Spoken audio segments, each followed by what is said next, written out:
The morning sky over Seoul turned dark as massive ships blocked out the sun. Kang Tae-ho stood at the window of the UN building, watching the alien vessels hover above the city like giant metal clouds. His coffee had gone cold in his hands hours ago, but he could not look away from the sight that changed everything for humanity. "Sir, they are asking for you again," his assistant said from behind him. Her voice shook with fear. Tae-ho turned around and straightened his tie. As Secretary General of the United Nations, he had dealt with many crises before: wars, natural disasters, economic collapse. But nothing had prepared him for this moment. Alien ships had appeared over every major city on Earth 3 days ago. They had not attacked, but their message was clear. They were waiting. The communication device on his desk buzzed. A holographic image appeared above it, showing a tall creature with scaled skin and yellow eyes. The alien wore what looked like military clothing, with symbols that probably meant high rank. "I am Ambassador Veltar of the Scythic Empire," the creature said. Its voice was cold and mechanical. "I speak for the Galactic Consortium. You will gather your leaders. We have terms to discuss." Tae-ho had learned that the Galactic Consortium was made up of 12 different alien species. They had been watching Earth for decades, waiting for humans to develop enough to be useful. Now that time had come. 2 hours later, Tae-ho sat in a conference room with the most powerful leaders on Earth: President Chen from America, Prime Minister Williams from Britain, President Petrov from Russia, and many others. They had all seen the demonstration yesterday. 3 military bases had been destroyed in seconds, turned to glass by beams of light from the alien ships.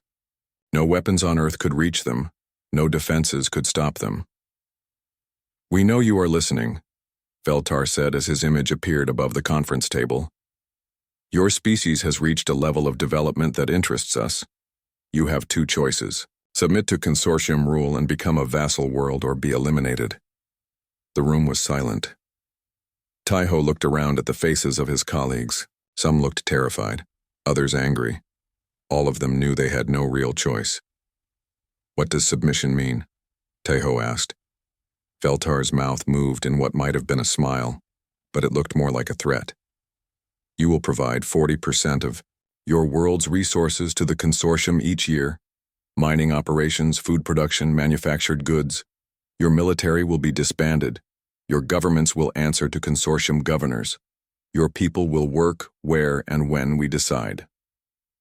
"And if we refuse?" President Chen asked. "Then your species ends today." The alien showed them images on the holographic display. Worlds that had refused consortium rule. Empty planets with no life left on them. Cities turned to ash. Oceans boiled away. "Other species have made this choice," Veltar continued. "The wise ones chose to serve and survive. The foolish ones chose pride and death. What will humanity choose?" Admiral Park Min-ji sat near the back of the room, saying nothing. She commanded the Pacific Fleet, one of the most advanced naval forces on Earth. But she knew her ships would be useless against the alien technology. Still, something in her mind was working, calculating, planning. Next to her, Lee Jin-woo from the Defense Research Division took careful notes. He studied every word the alien said, every image they showed.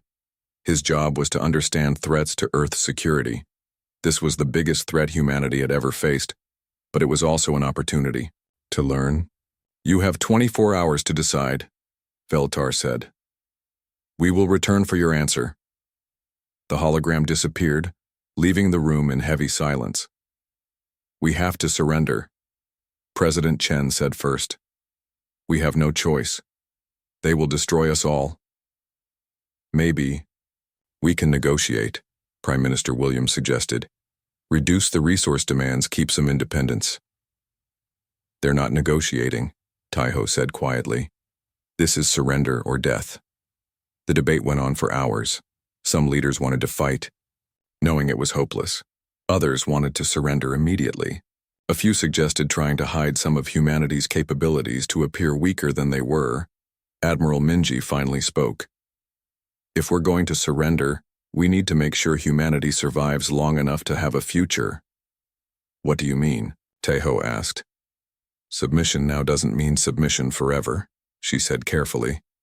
We need to stay alive, learn what we can, and wait for opportunities. Li Jinwu nodded. She's right. We need to appear completely defeated while secretly preparing for something better. That evening, Tejo made the announcement to the world. Humanity would submit to alien rule. It was the hardest speech he had ever given. People in the streets cried, some rioted, others prayed, but most just went home to their families and tried to understand what their lives would become. In a small apartment in Seoul, Choi Hana watched the announcement with her neighbors. She was a teacher before the aliens came, but she had always been good at organizing people. Community events, charity drives, local politics. Now she saw her real purpose. This isn't the end, she told her neighbors quietly. This is just the beginning of something else. The next day, Veltar returned for humanity's answer. The ceremony took place at the UN building, broadcast around the world.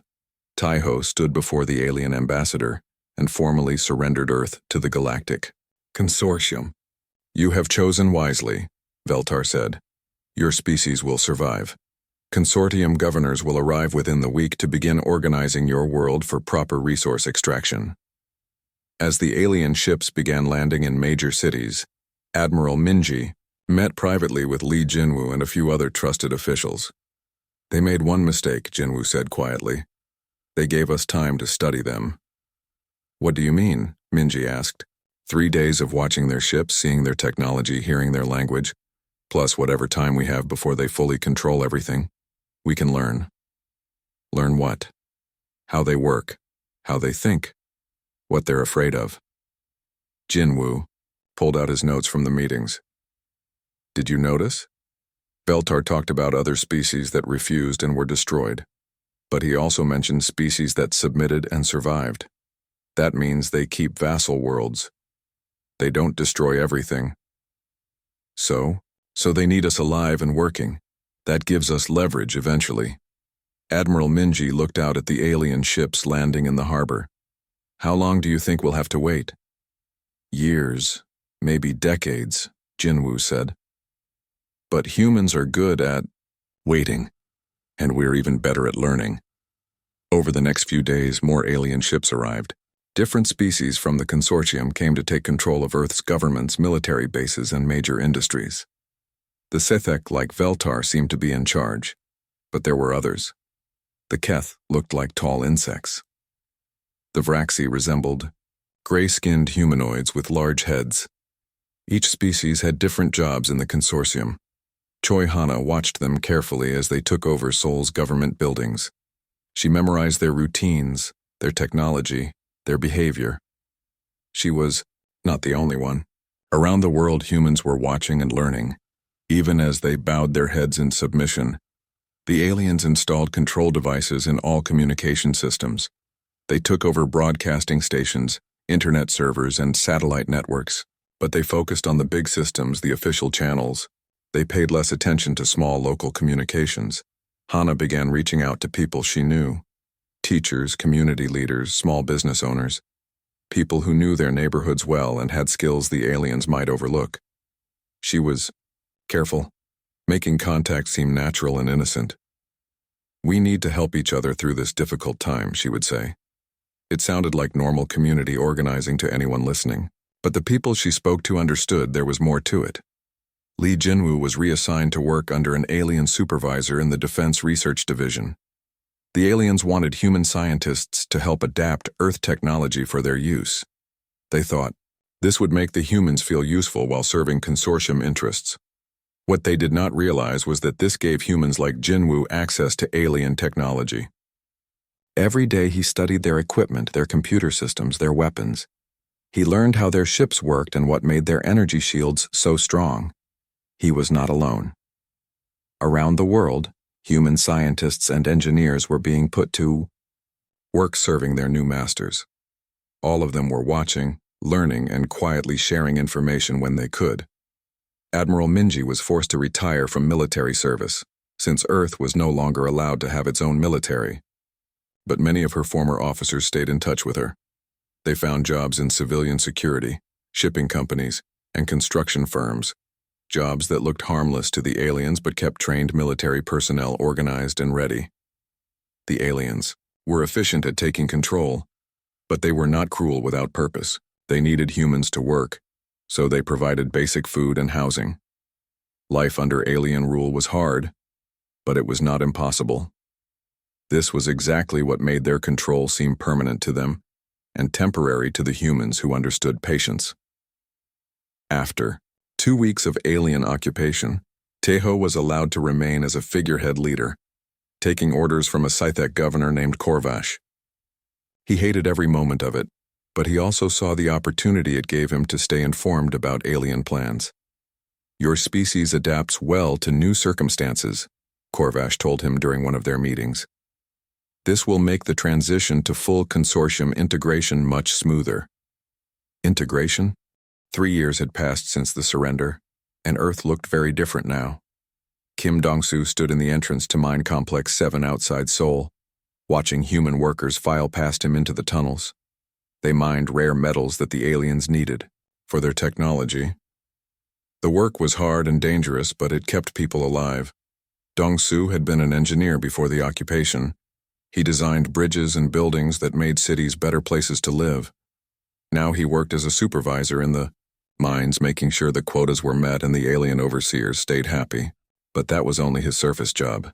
His real work happened in the deep tunnels where the alien sensors could not reach clearly. Down there, he and a team of other former engineers and scientists worked on projects the aliens knew nothing about. They called it efficiency improvements when anyone asked. The aliens liked efficiency. "How are the new power couplings working?" asked Yoon Sora, as she climbed down into the hidden workshop they had built in an abandoned section of the mine. Sora had been a xenobiologist before the occupation, studying life forms that might exist on other worlds. Now she studied life forms that definitely existed on Earth but came from somewhere else. The aliens thought she was just a mining technician who helped maintain their equipment. They had no idea she spent every day learning about their biology. "Better than expected," Dong-soo replied, showing her a device that looked like standard alien technology. "I managed to increase the power output by 15%. The aliens think it's just normal variation in the equipment."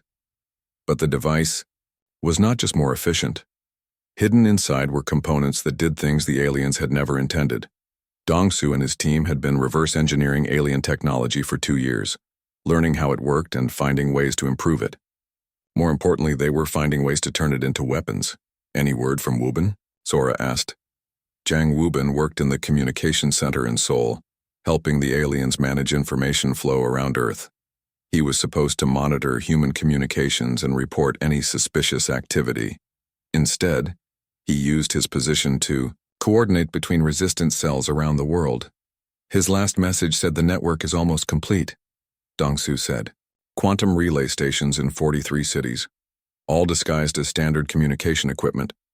The aliens scan it every week and see nothing unusual." The quantum communication network was Wubin's masterpiece. It used principles from alien technology, but applied them in ways the aliens had never considered. Messages could be sent instantly across the planet without using any communication channels the aliens monitored. To their sensors, it looked like background quantum noise. Sora opened a case and pulled out several small devices that looked like standard alien medical scanners. "I've got something new to show you." She activated one of the devices and pointed it at herself. The display showed her vital signs just like it was supposed to, but she pressed a hidden sequence of buttons, and the display changed to show something completely different. "Biological analysis of all 12 consortium species," she said proudly. "Blood chemistry, nerve structures, immune systems, everything I've been able to gather from their medical waste and equipment maintenance." Dong-soo studied the display with amazement. "This is incredible. What did you find?" "They're not as different from us as they pretend to be," Sora said. "And they have some interesting weaknesses. The Scythec have very sensitive hearing. Loud noises can cause them severe pain. The Keth have poor night vision and rely heavily on pheromone communication. The Vraxi need specific atmospheric conditions, or they get disoriented. Can we use this?" Eventually, but there's something more important. Sora switched to another screen. I've been analyzing their psychological profiles based on their behavior patterns. They're used to quick conquests followed by stable occupation. They've never dealt with long-term resistance from a vassal species. What does that mean? It means they're not prepared for a species that keeps adapting and learning. They expect us to accept our situation and stay in our assigned roles. They don't understand that humans get restless. Above ground, life continued under alien rule. Most humans had adapted to the new reality. They worked in the mines and factories, lived in assigned housing blocks, and followed the rules their alien governors set for them. To outside observers, Earth looked like a successfully conquered world. But beneath the surface, things were different. Choi. Hana had built her network carefully over the 3 years of occupation. She was still officially just a teacher at the local school, now teaching human children the basics of math and science under consortium educational guidelines. But her real students were adults who met in small groups after work. She taught them history, but not the kind the aliens approved of. Stories about how occupied peoples had resisted their conquerors in the past, how small actions by ordinary people could grow into movements that changed everything, how patience and preparation were the most important weapons when facing a stronger enemy. Her students included people from every part of Seoul society: factory workers, office clerks, medical technicians, transport drivers, people the aliens saw as harmless and useful, people who knew every street and building in their neighborhoods, people who were tired of bowing their heads. The most important thing to remember, Hana told a group meeting in the basement of an apartment building, is that this situation is temporary. The aliens think they control us, but control is something you have to maintain every day. And every day they have to maintain it.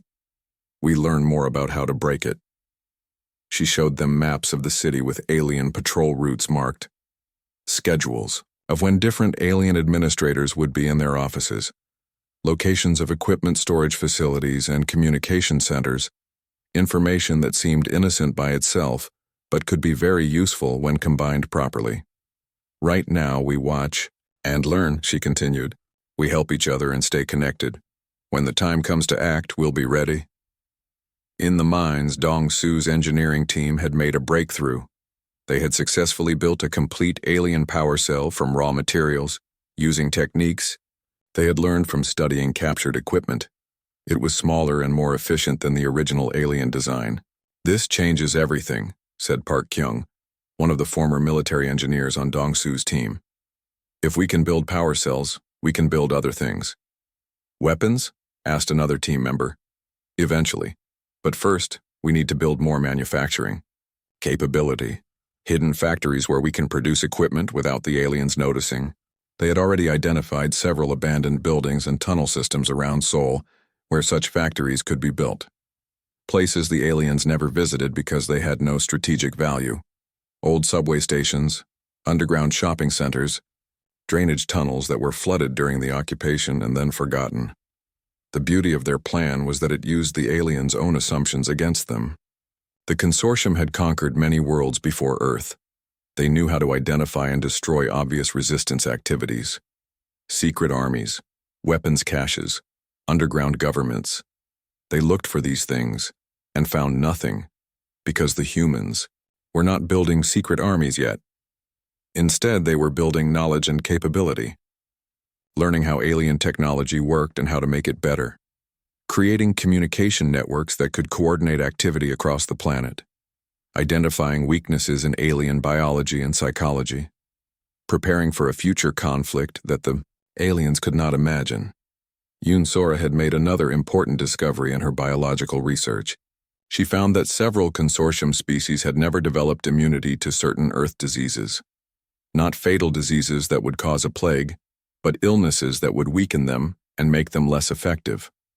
It's perfect, she told Dong-Su during one of their underground meetings. We could make them sick enough to reduce their capabilities without killing them outright. That way it doesn't look like biological warfare, just natural disease transmission. How would we deliver it? Through their food and water supply systems. I've been studying their dietary requirements for 2 years. I know exactly what they eat and where it comes from. But Sora was thinking beyond immediate biological warfare. Her research had revealed something more important about consortium psychology. They were used to being the most advanced species in any situation. Their entire social structure was based on technological superiority. What happens to their confidence when they realize their vassal species has learned to match their technology? She asked Dongsu. What happens when they discover we've improved on their designs? They panic, Dongsu said, understanding immediately. They've never faced that before. In his communication center, Jiang Wubin was coordinating similar activities around the world. The quantum network connected resistance cells in every major city on Earth. Engineers in Tokyo were working on similar projects to Dongsu's team. Biologists in London were sharing research with Sora's group. Former military officers around the world were quietly staying in touch and maintaining their skills. The aliens saw none of it because they were looking for the wrong things. They expected resistance to look like their previous experiences with conquest. Open rebellion that could be crushed with superior firepower. Political movements that could be eliminated by removing leaders. Military. The explosion happened at 6 in the morning, when the day shift was entering Mine Complex 7. Kim Dong-soo heard the blast from his supervisor station and ran toward the sound, knowing what he would find but hoping he was wrong. He was not wrong. The tunnel entrance had collapsed completely. Dust and smoke poured out of the opening where 200 human workers had just entered for their shift. The alien safety systems had failed again, and this time the failure was catastrophic. Dong-soo began organizing rescue efforts immediately, but he knew it was too late. The workers were dead or dying under tons of rock and twisted metal. The alien overseers stood around looking annoyed rather than concerned.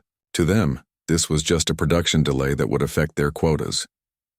"Clear the debris quickly," said Supervisor Korvex, a Scythek who managed the mining operations. "We need this tunnel operational again by tomorrow." "What about the workers? Inside?" Dong-soo asked. "Replaceable. Focus on the equipment, those mining machines are expensive." Other aliens nodded in agreement. They had no interest in rescue operations. The humans trapped inside could die there as long as the valuable alien technology was recovered intact. Dong-soo felt something break inside him as he watched the aliens walk away from the disaster they had caused. 3 years of patient submission suddenly seemed like a waste of time. 3 years of careful planning felt meaningless when faced with such casual cruelty. He activated his emergency communicator and sent a coded message to the resistance network. Package delivery failed. All contents lost. Management not interested in returns. The message reached Jiang Wubin in Seoul within minutes through the quantum network. Wubin understood immediately what had happened and began spreading the news to resistance cells around the world. But he also did something else. He activated recording devices he had secretly installed in alien communication systems and began documenting their response to the mining accident. What he recorded was worse than anyone expected. The aliens were not just indifferent to human deaths, they found them amusing. 200 humans eliminated by their own clumsiness, laughed General Veltar in a conversation with other consortium commanders. Perhaps we should reduce safety protocols further. It would save resources and remove some excess population at the same time. The humans breed quickly, agreed another voice. We can always make more workers. Should we pretend to care about this incident? Asked a third alien. Why waste the effort? They are vassals. They exist to serve our needs. If they die serving those needs, they die with purpose.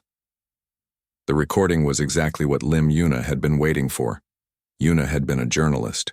Before the occupation, known for her ability to make complex stories understandable to ordinary people, now she worked in the alien media office helping them produce propaganda that encouraged human cooperation with consortium rule. But her real job was preparing for the moment when humanity would need to remember why they were fighting. She took Wubin's recording and edited it carefully, combining it with footage from the mine disaster and images of the human workers who had died. She created a message that was simple and powerful. The aliens thought human lives were worthless. They laughed about human deaths. They saw people as nothing more than replaceable tools. Look at their faces when they talk about us. Yuna's message said over the footage of alien commanders joking about the disaster. Look at how they smile when they discuss our deaths. This is what our rulers really think of humanity. Getting the message out required the entire resistance network working together. Wubin used his access to communication systems to bypass alien censorship. Choi Hana's community group spread the recording through personal networks that the aliens did not monitor. Hidden transmitters built by Dongsu's engineering teams broadcast the signal across Seoul and to other cities around the world. Within hours, millions of humans had seen the footage. The aliens had no idea what was happening until it was too late to stop it. The reaction was immediate and explosive. Workers in factories stopped production and demanded better safety conditions. Students in schools refused to attend classes that taught consortium propaganda. Transport workers organized slowdowns that disrupted alien supply lines. Office employees began making mistakes that caused problems for alien administrators. The aliens were caught completely off guard. They had dealt with individual acts of defiance before, but nothing like this coordinated resistance. Their response was predictable and harsh. They declared martial law and began arresting protest leaders, but the protests had no leaders in the traditional sense. They were organized through networks the aliens could not see, coordinated by people the aliens did not consider important. Every time they arrested someone, 3 more people stepped forward to take their place. Han Kyung-ho had been waiting for this moment for 3 years. He had been a special forces commander before the surrender, trained in guerrilla warfare and unconventional tactics. For 3 years he had worked as a security guard at alien facilities, learning their routines and weaknesses while appearing completely harmless. Now, as protests spread across Seoul, Kyung-ho activated the network of former military personnel who had stayed in contact through Choi Hana's community groups. They had jobs in construction, shipping, maintenance, and security. Jobs that gave them access to alien facilities and knowledge of how those facilities operated. It's time, he told them in coded messages sent through Wubin's communication network. Show them what humans can do when we stop pretending to be helpless. The first target was a supply depot outside Seoul, where the aliens stored equipment for mining operations. Kyung-ho's team approached the facility just before dawn, when only a skeleton crew was on duty. They looked like maintenance workers arriving early for their shift.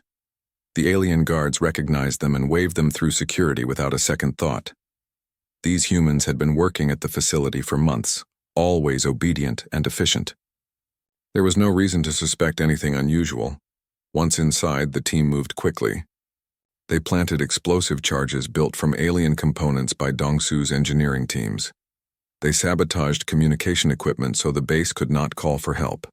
They disabled transport vehicles so no one could escape to warn other facilities. The explosions began 30 minutes later, time to destroy the most valuable equipment while the facility was evacuated. The aliens were shocked to discover that their obedient human workers had completely destroyed a major supply center without warning. But that was only the beginning. Similar attacks happened at the same time across Seoul and around the world. Communication centers, transport hubs, equipment storage facilities, administrative buildings. All hit by coordinated teams that seemed to appear from nowhere and disappear just as quickly.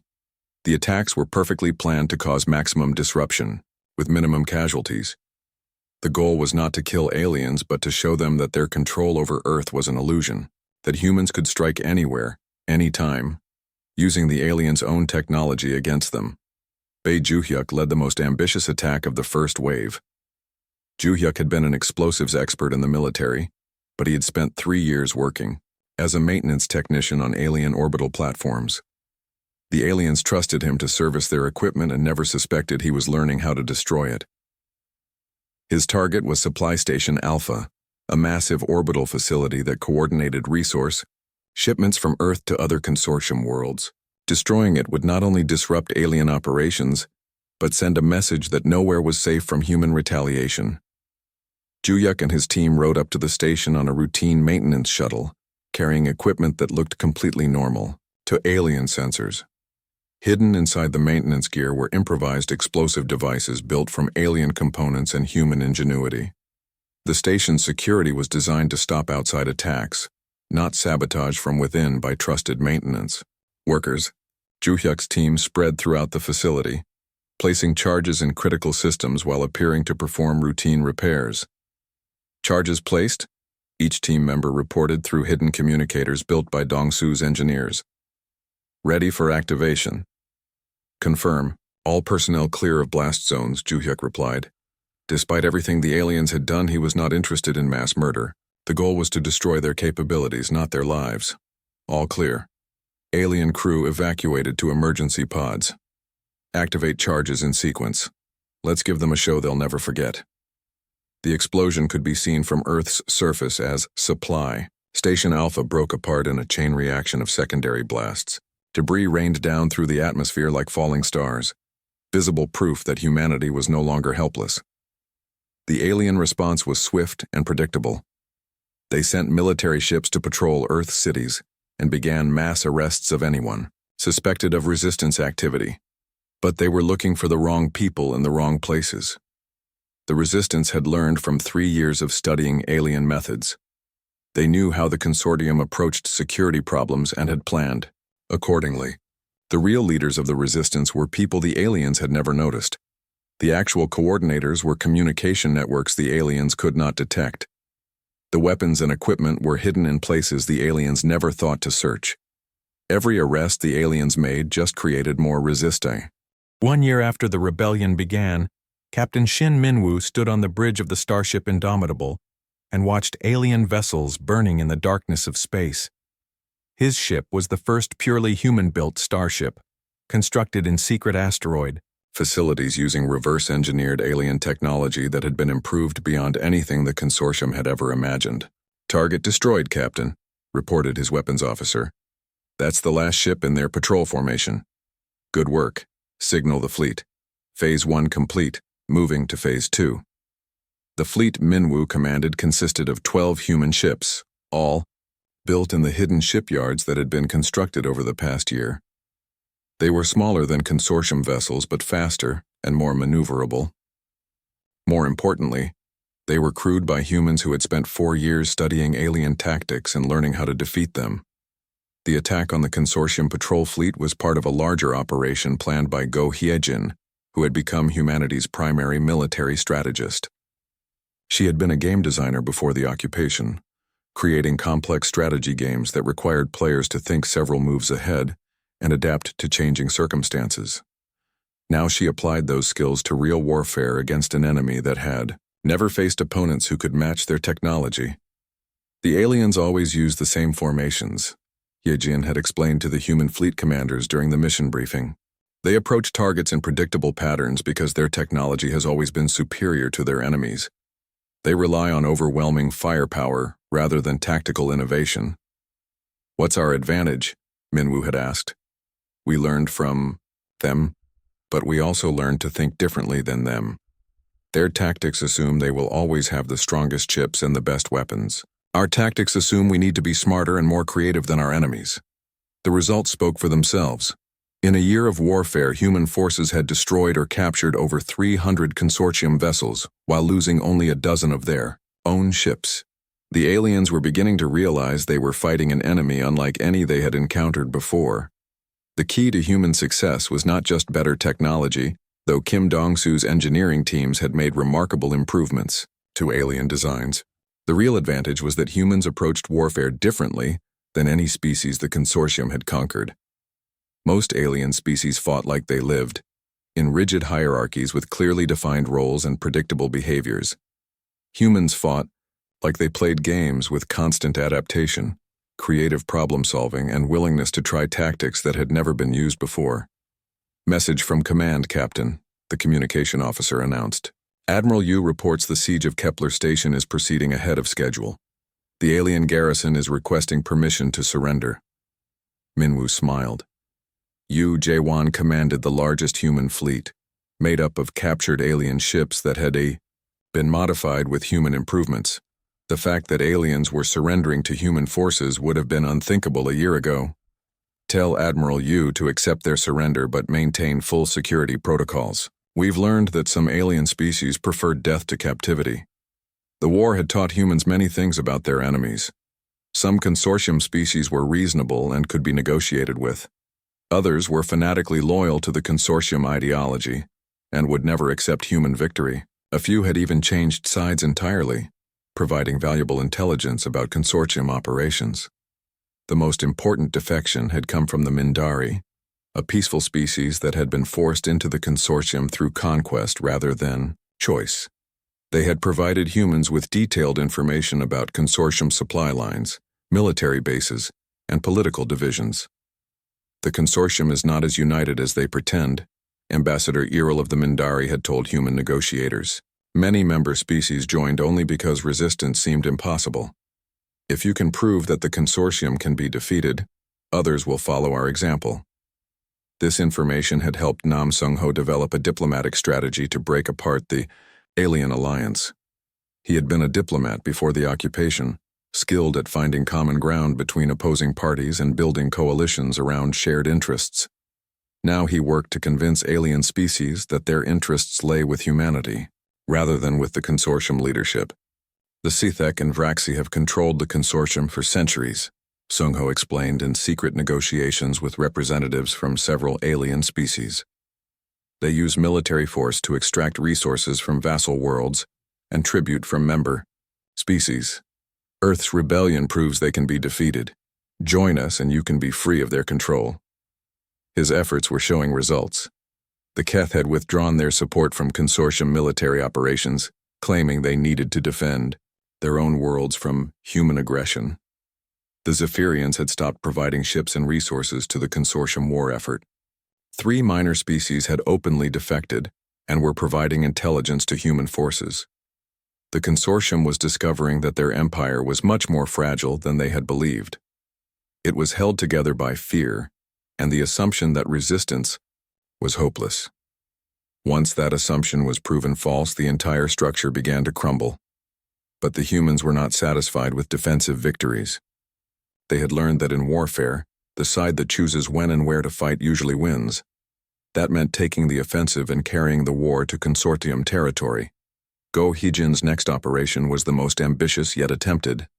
Human forces would capture a consortium dreadnought, one of their most powerful warships, and turn it against its former owners. The target is the CNS Dominion, she explained to the assembled fleet commanders. It's the same class of ship that destroyed our military bases 4 years ago. Capturing it intact will prove that human forces can defeat anything the consortium has. The plan required perfect coordination between multiple human fleets. Minwoo's ships would engage the Dominion's escort vessels and drive them away. Admiral Yu's heavy ships would disable the dreadnought's engines and weapons systems. Boarding teams led by former Special Forces officers like Han Kyung-ho would capture the ship from inside. Remember, we want the ship intact, Hijin emphasized. This is not just a military objective, it's a psychological victory. When the consortium sees their most powerful warship under human control, they will understand that this war is lost. The operation began with Minwoo's fast attack ships engaging the consortium escort fleet. The aliens responded exactly as Hijin had predicted, breaking formation to pursue the human vessels with overwhelming firepower. They did not realize until too late that they were being led into a trap. Admiral Yu's heavy ships appeared from behind a nearby asteroid field and caught the scattered alien vessels in a crossfire. Within minutes, the escort fleet was destroyed, or disabled, leaving the Dominion alone and vulnerable. Boarding shuttles away, Yu reported. Han Kyung-ho's teams are en route to the target. The boarding operation was perhaps the most dangerous part of the plan. The Dominion had over 2,000 alien crew members and was designed to repel boarding attempts. But Kyung-ho and his teams had advantages the ship's designers had never considered. They knew exactly how consortium ships were built because they had been studying captured alien technology for 4 years. They had weapons and equipment specifically designed to work in alien environments. Most importantly, they understood alien psychology and knew how to exploit their weaknesses. Teams Alpha and Beta proceed to the engine compartments, Kyung-ho ordered as his soldiers moved through the ship's corridors. Teams Gamma and Delta secure the bridge and command centers. Remember, we need prisoners for intelligence gathering. The alien crew fought bravely, but they were not prepared for human tactics. Humans used small unit coordination and adaptive strategies that the aliens could not predict or counter. When one approach failed, humans tried something else immediately. When aliens set up defensive positions, humans found ways around them that did not exist in consortium tactical manuals. Within 2 hours, the CNS Dominion was under human control. The alien crew had been captured or evacuated, and human engineers were already beginning to study the ship's advanced systems. "This is incredible," reported Chief Engineer Park Kwang-soo as he examined the dreadnought's main weapons array. "Their energy systems are more sophisticated than anything we've captured before. But look at this. They're using the same basic principles as our improved power cells, just scaled up." "Can we make it better?" asked Admiral Yu. "Better? Admiral, I can make it devastating." Over the next several weeks, human engineers completely rebuilt the Dominion's systems using their improved understanding of alien technology. They increased the ship's speed, improved its weapons, and added defensive systems the original designers had never imagined. When the work was complete, the ship that emerged from the human shipyard was technically still a consortium dreadnought, but it had capabilities that exceeded anything in the alien fleet. The first test of the improved Dominion came when a consortium battle fleet arrived to retake the captured ship. They approached confidently, expecting to face a single stolen vessel crewed by primitive humans who did not understand how to use advanced alien technology. Instead, they found themselves facing a ship that moved faster than any dreadnought should be able to move, hit harder than any. 2 years had passed since the rebellion began, and the war was ending in a way no one had expected.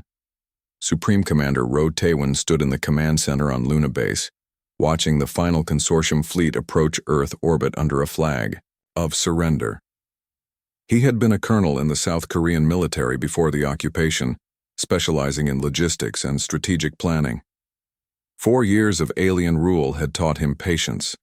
2 years of warfare had taught him that patience could be more devastating than any weapon.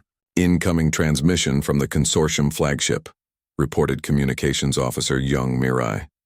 "They're requesting permission to approach Earth for surrender negotiations." "Permission granted," Taewon replied. "Escort them to designated coordinates. Full security protocols remain in effect." It was hard to believe how completely the situation had changed. The same aliens who had demanded humanity's submission 6 years ago were now coming to Earth to beg for mercy. The same species that had laughed about human deaths were now desperate to save their own lives. The transformation had not happened overnight. It had taken 2 years of careful strategy, coordinated attacks, and psychological warfare to bring the consortium to its knees. But the final collapse had come quickly once the alien empire began to fracture. Admiral Yu Jae-won commanded the human fleet that surrounded the approaching consortium ships. His vessels included captured alien dreadnoughts, improved human designs, and hybrid ships that combined the best of both technologies. More importantly, they were crewed by humans who understood both alien capabilities and alien weaknesses better than the aliens understood themselves. "Consortium fleet has reached designated coordinates," Yu reported. "All vessels are powering down weapons and engines as requested. They appear to be sincere about surrender." "Maintain alert status anyway," Taewon ordered. "Some alien species prefer death to defeat. We don't want any surprises."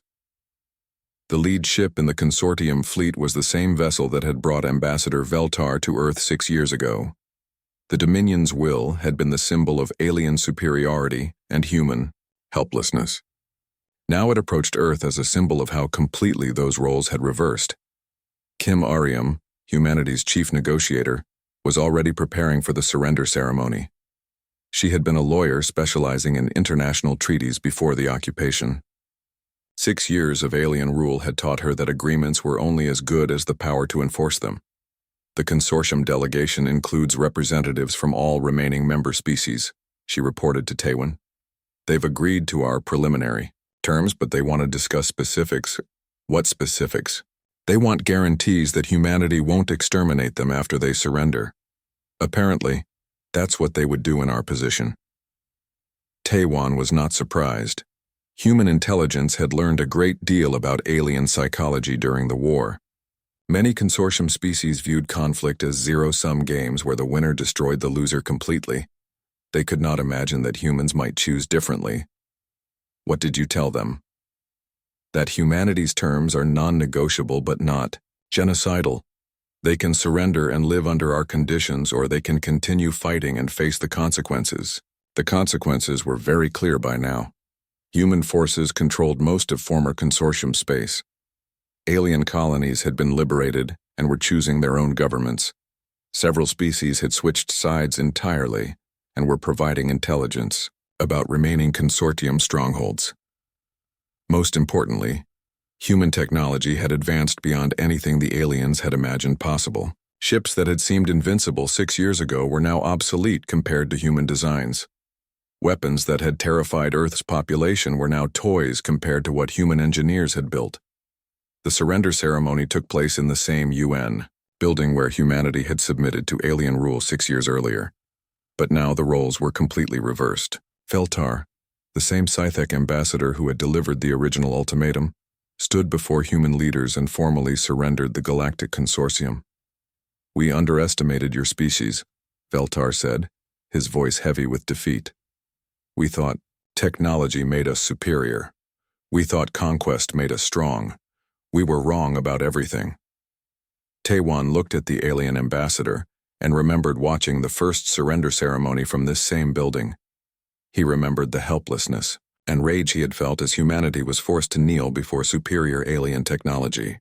"You made several mistakes," Taiwan replied. "You assumed that advanced technology meant advanced thinking. You believed that early victory guaranteed final success. Most importantly, you never understood that humans become more dangerous when they're angry, not less dangerous." "What are your terms?" Veltar asked. Kim Ariam stepped forward with the surrender document. It was written in multiple alien languages as well as human languages, ensuring that every species understood exactly what they were agreeing to. First, immediate cessation of all military operations against human forces and human allied species. Second, complete withdrawal from all occupied worlds and return of stolen resources. Third, payment of reparations for damages caused during the occupation and subsequent war. Veltar listened without comment as Ariam continued through the terms. They were harsh but not impossible to fulfill. More importantly, they were designed to prevent the consortium from ever threatening Earth again, while allowing alien species to rebuild their societies under human oversight. Fourth, acceptance of human monitoring and inspection of all military facilities and weapons development. Fifth, participation in a new galactic government with humanity in a leadership role. Sixth, cultural exchange programs to ensure that future generations understand the consequences of conquest and oppression. The terms were not just about ending the current war, they were about creating a new kind of galactic civilization based on cooperation rather than domination. It was ambitious, but humans had learned that ambitious goals were often more achievable than modest ones. "And if we refuse these terms?" Veltar asked. Admiral Yu answered from his position near the window, where alien ships could be seen surrendering, in Earth orbit. "Then you continue fighting a war you cannot win against an enemy that grows stronger every day. How long do you think your remaining species will support that strategy?" The question answered itself. The consortium had already lost over 2/3 of its member species. Those that remained were mostly the original core species who had built the empire and had nowhere else to go. But even they were beginning to understand that continued resistance was suicide. "We accept your terms," Veltar said finally. "The Galactic Consortium formally surrenders to humanity and requests mercy." The word mercy hung in the air like an echo of the past. 6 years ago, humans had asked for mercy and been denied. Now aliens were asking for the same thing, not knowing whether humans would prove more generous than they had been. Taiwan looked at the alien ambassador and made a decision that would shape the future of galactic civilization.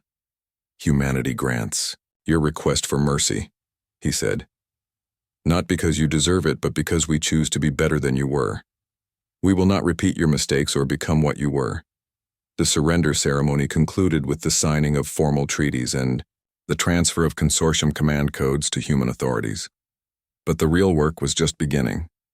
Creating a stable galactic government from the ruins of an oppressive empire would take decades of careful effort.